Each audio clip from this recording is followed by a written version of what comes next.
Welcome to Old Time Radio Classics. Tonight we're spinning back to March 1949, just 1 month after yours truly, Johnny Dollar, first hit the CBS airwaves. This is episode 4, Murder is a Merry-Go-Round, and What a Time to Be Alive in America. Picture this, NATO had just been founded, Harry Truman was settling into his first full term, and over 40 million American families gathered around their radios every evening. Television, that was still a luxury fewer than 2% of households could afford. Charles Russell stars as Johnny Dollar, America's fabulous freelance insurance investigator. Fun fact, this role almost went to Dick Powell, but he turned it down for other projects. The show was even originally called Yours Truly, Lloyd London, until lawyers got nervous about a certain famous insurance company. What made Johnny Dollar different from Sam Spade or Philip Marlowe? The expense account. Every case was told through those itemized receipts. Taxi fare, 75 cents. Hotel room, $4. Bribe to the bellhop, $2. It was genius storytelling that made the fantastic feel absolutely real. So dim those lights, set on to your favorite chair, and let the sound effects department at CBS transport you back 75 years. Here's Murder is a Merry-Go-Round. The Columbia Broadcasting System presents Yours truly, Johnny Dollar.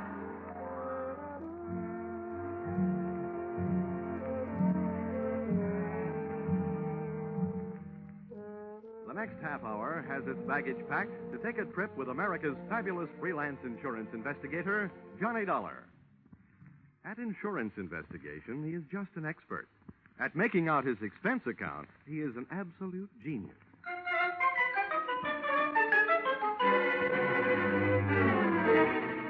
Expense account submitted by Special Investigator Johnny Dollar to Home Office, Nutmeg State Casualty and Bonding Company, Hartford, Connecticut.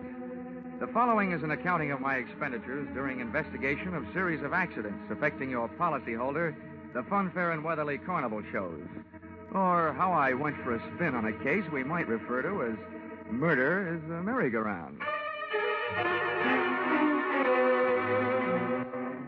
Expense account item 1, 25 cents. Purchase of Billboard, theatrical magazine, to check the route of Funfair and Weatherly Carnival shows. Expense account item 2, $68. Air and train fares to Talladega, Alabama. Item 3, $1.10. Cab fare and what was only a fair imitation of a cab from Talladega Depot to the dusty vacant lot which had overnight found itself wearing theatrical makeup.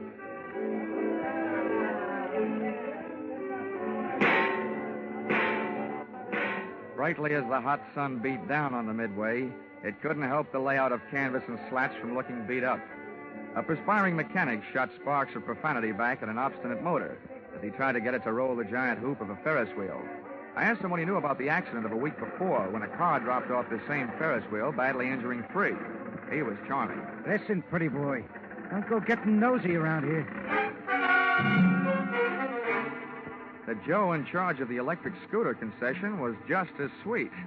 On the subject of how come one of his scooters blew up a few nights back, sending a citizen to the hospital, he just didn't feel like talking. If you ain't a cop, start moving. If you are, where's your warrant? I was just asking the pilot of the giant airplane spin who he thought might have cut the cables the night one of his wallboard gliders took off across the carnival crowd, crashing and busting up a few more customers, when I got a canvassman's version of a sharp answer, a tent stake right behind my ear.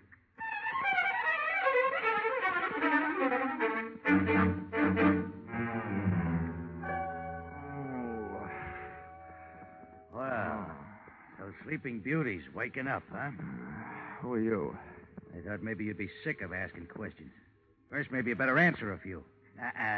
Before you get up. Number 1, who are you? A pilgrim from Hartford. Never mind the double talk, wise guy. What's your name? My name is Johnny Dollar, but right now I feel like 2 cents. What's your big interest in those accidents you were asking questions about? Strictly academic. I'm only representing the insurance company that's paying off on those accidents. Now maybe you'll tell me who you are and where I am. Oh, I thought you guys were smarter. Dollar, I'll let you in on a little secret. Next time you want to find something out on a traveling show, get to the boss first. Asking a lot of questions around a circus or carnival lot is unhealthy. Where is the boss, Miss Pepper? Louise is in the other end of this trailer. She'll be right out. Okay, you can get up on your feet. Thanks. I hope you don't mind if I don't stay up on them. I feel more like sitting down. Go ahead. You still haven't told me who you are. My name's Brennan. Oh, yeah. Shanty Brennan. Yeah, you're the general manager of the show. They told me all about you. Louisa Pepper's right arm and strong arm. How long will she be? Yeah, she's getting dressed. Just finished taking a nap. We drove all night to get here. How about having a blast with me while you're waiting? No, thanks. I haven't enjoyed a noon bottle since I was 2. But don't let me stop you.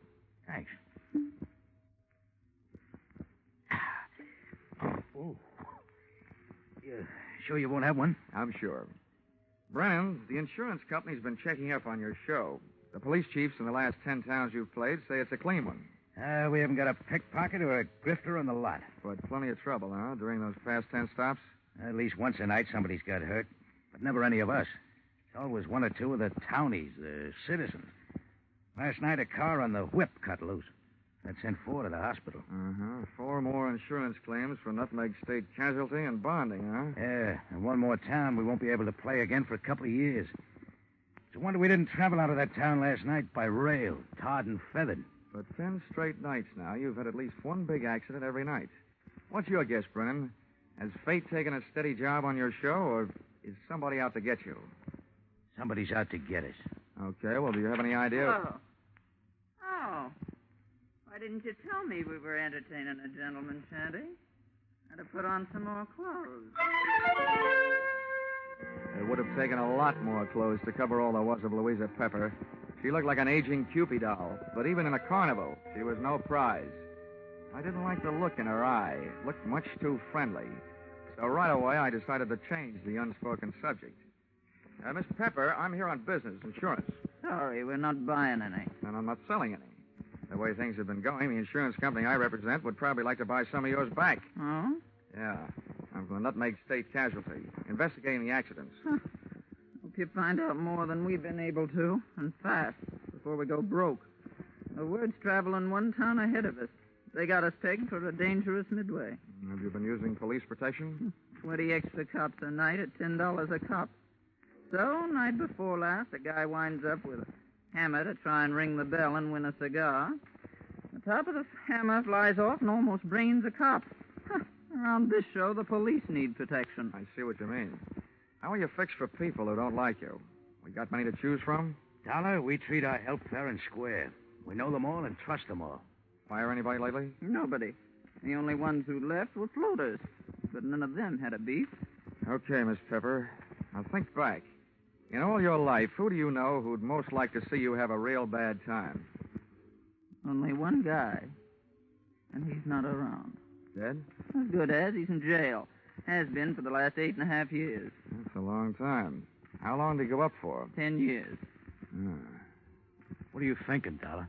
I'm thinking that with time off for good behavior, maybe he's not in jail. Not in jail? Shanty, he's got to be in jail. He's got to be, I tell you. You told me you were keeping... All right, break it up, Louisa. If Carter Lacey had a voice as sharp as yours, he could saw his way out of jail. Okay, Dollar, you made a guess. How about seeing how good it is? Sure. I'll find out if your bogeyman is still in jail, but I didn't catch that name. Lacey. Carter Lacey. And where's he been in the pokey? Massachusetts State Prison, at Charleston. What did he go up for? What's that to you? Cut it, Louisa. Dollar, we sent Carter Lacey to jail for attempted murder. He tried to kill Louisa's niece, Myrtle. Is she around? He's running the snake show on the Midway. Dollar, how soon can you check whether Carter got out? As soon as I can make a telephone call. But, Shanty, before I do, I'd like to elaborate on that guess I made. Now, I'd not only guess that Carter Lacey is out of jail, but I'd also guess that he's been out a little over 10 days.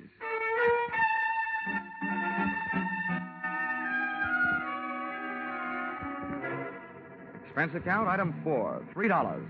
Telephone call to Massachusetts State Prison, confirming both of my guesses. Carter Lacey had checked out of the Bay State's Hotel Greystone for bad boys 2 weeks previously. Item 5, $32. Telephone calls to various hotels in the last 10 towns the Fun Fair and Weatherly Carnival shows have played. Item 6, 10 cents. 2 nickels spent calling 2 hotels right here in Talladega. Then I dropped one more nickel in the telephone, got the lucky number. Yes, sir. We do have a Mr. Carter Lacey registered. Room 312. Shall I stop? And hit the jackpot. Expense account item 7, 65 cents. Cab fare to Sunshine Hotel. Tip the driver, $1. From the lobby, I called room 312. He invited me up. I invited him down. I knew I'd feel better talking to Carter Lacey with a lot of people around. They'd make nice witnesses if he suddenly got homesick for prison life and used me as his ticket back. I waited in the coffee shop. The waitress brought me a cup of coffee, and my palate went to work refereeing a one-sided bout between the strong Java and the weak cream. Hello. $1? All right. Sit down. Thanks. So you're Carter Lacey, huh? Have some coffee? No, thanks. It keeps me awake nights. How about your conscience? Having the same trouble with that? My conscience deserves an 8.5-year rest. But it can't start its vacation until I even up a few scores. Busting up carnivals. Child's play. Look, Dollar, over the phone, you told me you're an insurance investigator. You can save your company a lot of money. How? Call them up and tell them not to insure the lives of 3 people. Because any minute now, 2 of them are going to be dead. Louisa Pepper, Anise Myrtle, and Shanty Brennan. Yeah, Dollar. I'm going to kill 2 of those people. The other one's still my friend who's going to help me do it. In case you don't know your law, Dollar, don't bother calling the cops. I can't be held for making a threat unless I put it in writing. Well, Lacey, I don't know what your beef is against the people running that carnival, but those accidents have been hurting a lot of innocent bystanders. Dollar, you're talking to a guy who really knows what it means. Getting hurt as an innocent bystander.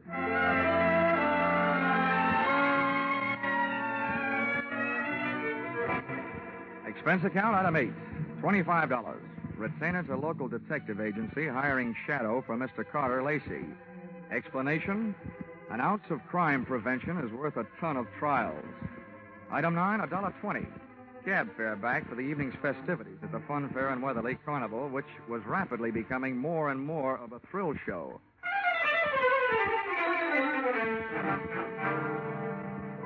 Expense account item 10, 30 cents. Down payment on ulcer, eating supper at what the carny people call a grease joint. I made my way among the trailers that were lined up behind the midway, and as I looked for the one housing Louisa Pepper's snake-charming niece Myrtle, the burning sensation around my heart wasn't all caused by the hot dogs I'd just eaten. Who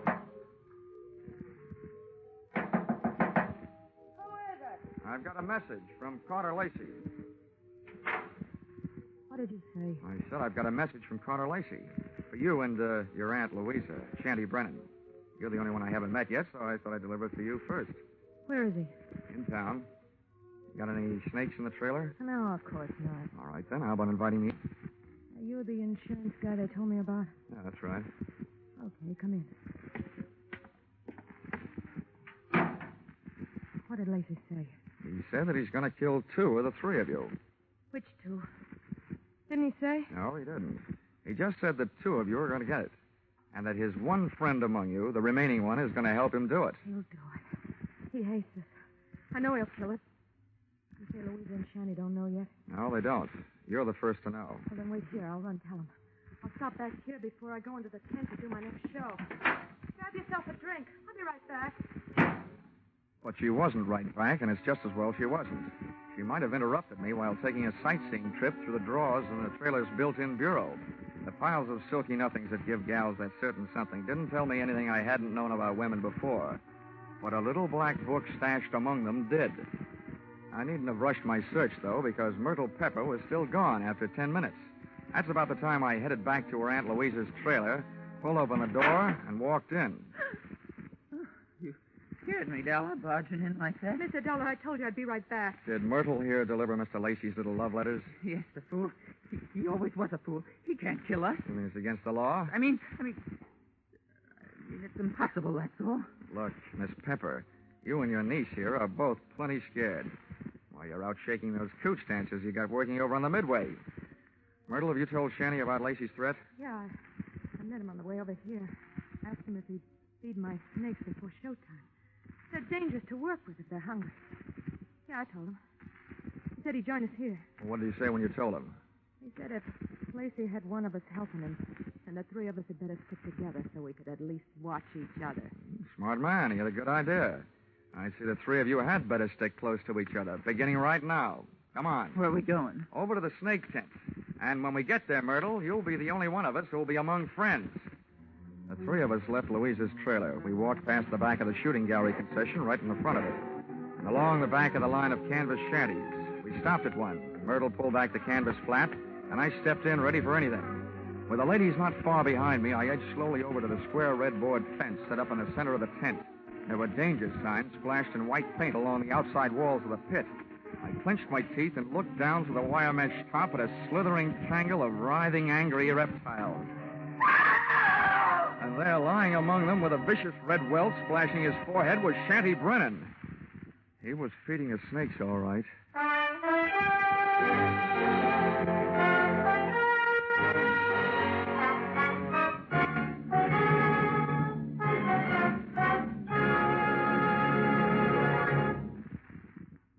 In just a moment, we'll return to the second act of yours truly, Johnny Dollar. But first, here is some news. 30 minutes of new thrills will be added to CBS 10 great Sunday night entertainments this coming Sunday. At 6:30 p.m. Eastern Standard Time, where you formerly heard Spike Jones, CBS will bring you screen star John Lund in an adventure-packed tale of a ship filled with terror and horror. This story, A Shipment of Mute Fate, starring John Lund, is the first of 3 special broadcasts from CBS' famous Escape series. It will be heard over most of these stations immediately preceding a familiar show which brings you a different kind of escape, The Jack Benny Show. And now, back to yours truly, Johnny Dollar.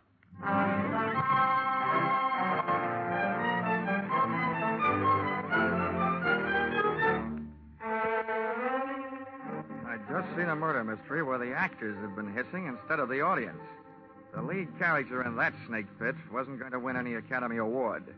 The scene of the crime was no place for a man, let alone a woman, so I herded Auntie Louisa and her niece Myrtle out of the tent and back into the trailer. Oh, poor Shetty. How horrible. Yes, I was wrong, Dollar, when I said Carter Lacey couldn't do it. What's going to happen to us? According to what Lacey told me, Myrtle, what's supposed to happen is only going to happen to one of you. What do you mean? Well, he claims that one of you is in this with him, and that one knows she's safe. This may turn out to be an acting contest between you two. What's that crap supposed to mean? Well, the one who's safe wouldn't want anybody to know she feels safe, huh? Oh. I wish I had learned to cry. Louisa, you don't think it's me? Well, I know it ain't me. Oh, ladies, how about observing a moment of silence in memory of the deceased while I give you a few instructions? Okay. Have you got a gun in here, Louisa? Yes, and a license to carry it. Good. Where is it? The gun, not license. I won't give it to you. Well, if you don't, people might get to thinking that you're Carter Lacey's girlfriend and accomplice. Anyway, I don't want the gun to take with me. I want to leave it here. Where is it? In that drawer right over there. Which end of the drawer? What's the matter with you, blind? You'll see it. I'm not turning my back on you. Which end? You'd make a lousy trapeze artist, Dollar. You don't take any chances. This end, toward me. Thanks.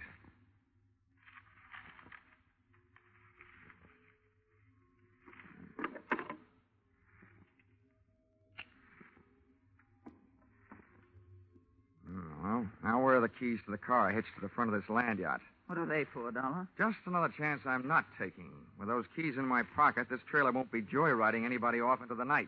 Where are they? I'll get them for you. Wait a minute, Myrtle. How come you know where Louisa's keys were? Yeah, Myrtle. How come? Because, well, they're laying right there in plain sight. Oh. Thanks.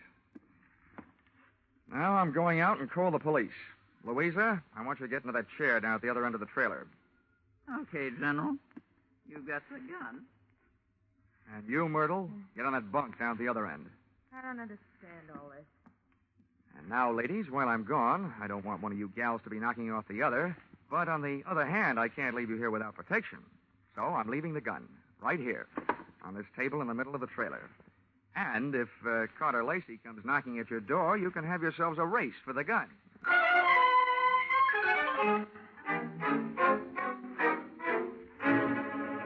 Expense account, item 11, 5 cents. Telephone call to the local police.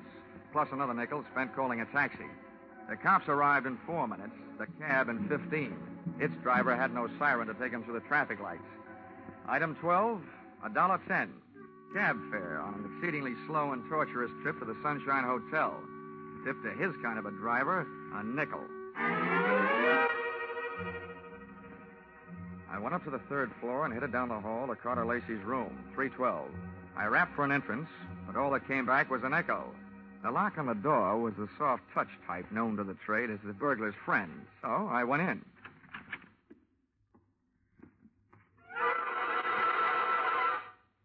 Stars fell in Alabama?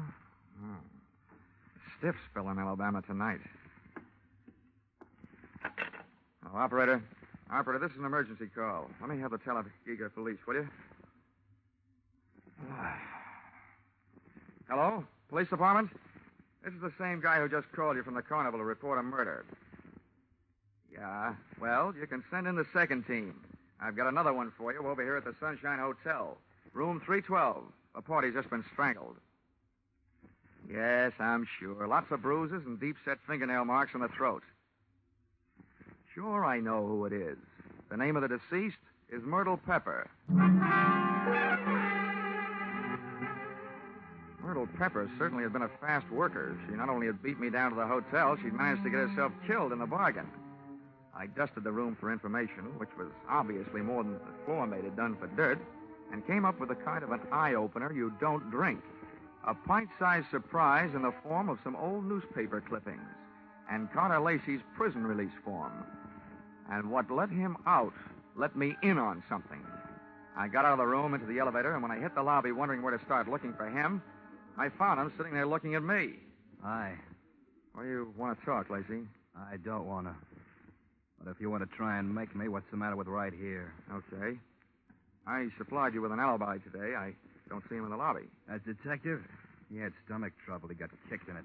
You can reach him at the city hospital. You know, in prison, I was a trustee. I get out, nobody trusts me. Oh, with that forecast you gave me this morning, what else? Forecast? Yeah. You predicted that you'll kill 2 people. Well, tonight the 2 people are dead. Shanty out at the carnival, and now Myrtle up in your room. What does that make you? A good forecaster. Or the killer, maybe?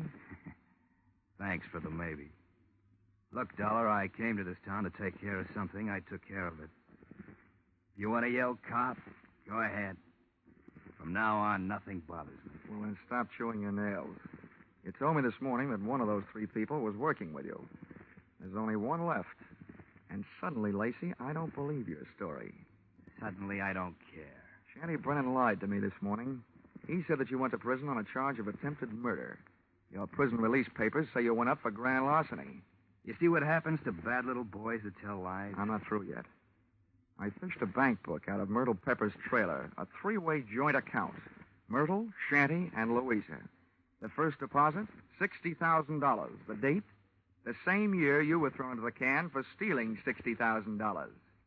To me, that spells a 3-way split for them and a frame for you. Also, to you, it spells a motive for hating all 3 of them. So I lied to you. What are you going to do, wash my mouth out with soap? From now on, I don't need any answers from you, including smart ones. But look, you'd better stick around. If the cops don't pick you up for murder, maybe the hotel will want to press charges against you for having an extra unregistered person occupying your room.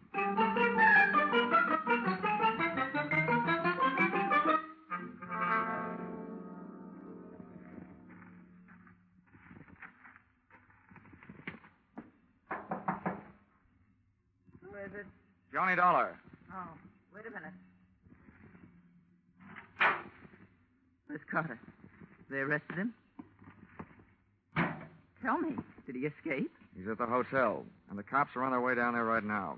I hope he's more talkative with them than he was with me. You talked to him? Yeah, I had a long, one-sided conversation with him. There's one thing I still can't quite figure out. Whether he really intended to kill Shanty and Myrtle or not. Myrtle? Yeah, strangled. Myrtle. Oh, poor little angel. Of course he meant to kill him. He hated him. He hated us all. Well, you can hardly blame a fellow for being annoyed, framed on a grand larceny trap by 3 old chums. But you've got the wrong idea, Louisa. What I meant was, did he ever really intend to kill them himself? Or did he just intend to set off the greatest chain reaction since the atom bomb and just sit back and watch the three of you try to beat each other to it? Well, that's crazy talk. Yeah, like a fox, maybe. He made his threat to me knowing I'd carry it back to you. I say you because you're the only one left. You see, he set himself up as a patsy. He'd been framed by you once before. To me, it looks like Carter Lacey learned a few things about wrong people during that 8-year stretch. Namely, that they never trust each other. You're absolutely nuts, Dollar. I think you'd better get out of here. Go peddle your insurance. The cops will take care of Mr. Lacey. I don't think they will, Louisa. Why not? Myrtle was strangled. That's the kind of murder a man would commit.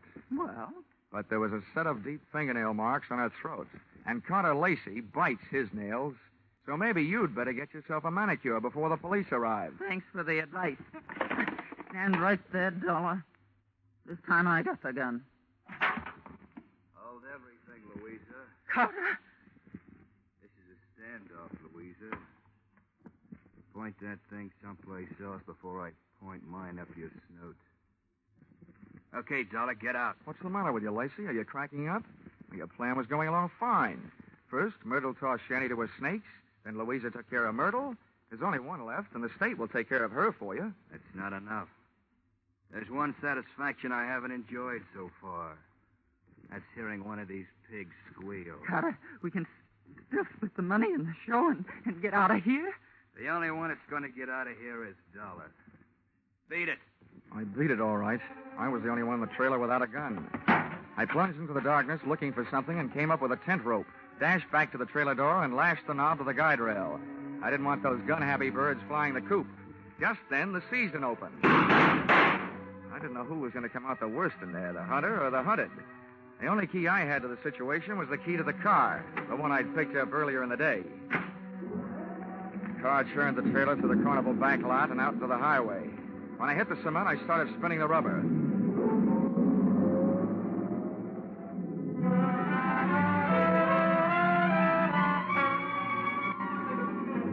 Just as we hit the streets of the sleeping city, things woke up. Whoever was left back there snapped a shot at me through the trailer's front window. The second shot was my cue to try to ruin their aim by playing rockabye trailer, swinging the car from one side of the street to the other. Just as the not-so-sharpshooter made another try, I picked up just what I was looking for, a game of tag with a police patrol car.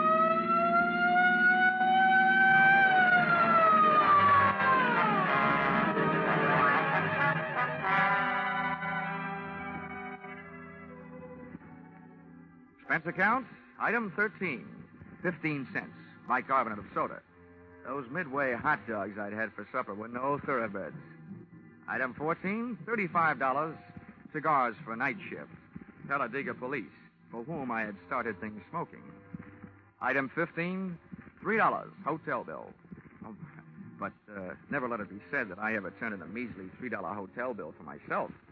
This was to check out of the Sunshine Hotel, the man who had checked out in the trailer at the hands of Louisa Pepper.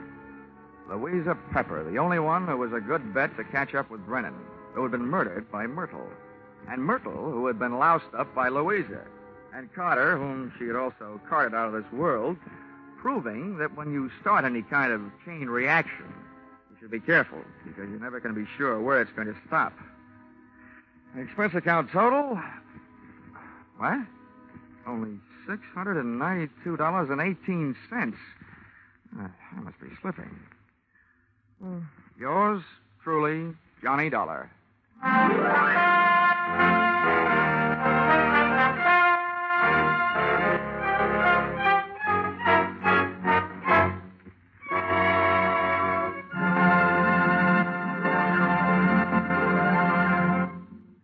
The madman of music is moving. Yes, Spike Jones, formerly heard on CBS on Sunday, is already unpacking his famous collection of flit guns, dishpans, and other instruments, ready for tomorrow night's premiere broadcast as a CBS Saturday star. Hear the Spike Jones Show on most of these same stations tomorrow night at 7 o'clock Eastern Standard Time, when it joins Vaughn Monroe, Gene Autry, Gangbusters, and Sing It Again as a regular Saturday night CBS feature.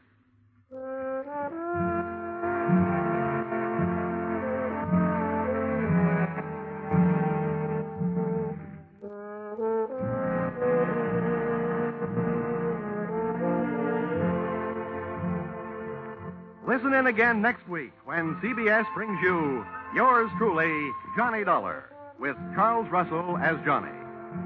Yours Truly, Johnny Dollar is written by Paul Dudley and Gil Dowd, with music by Mark Warnow, and is produced and directed by Richard Sandville for CBS, the Columbia Broadcasting System.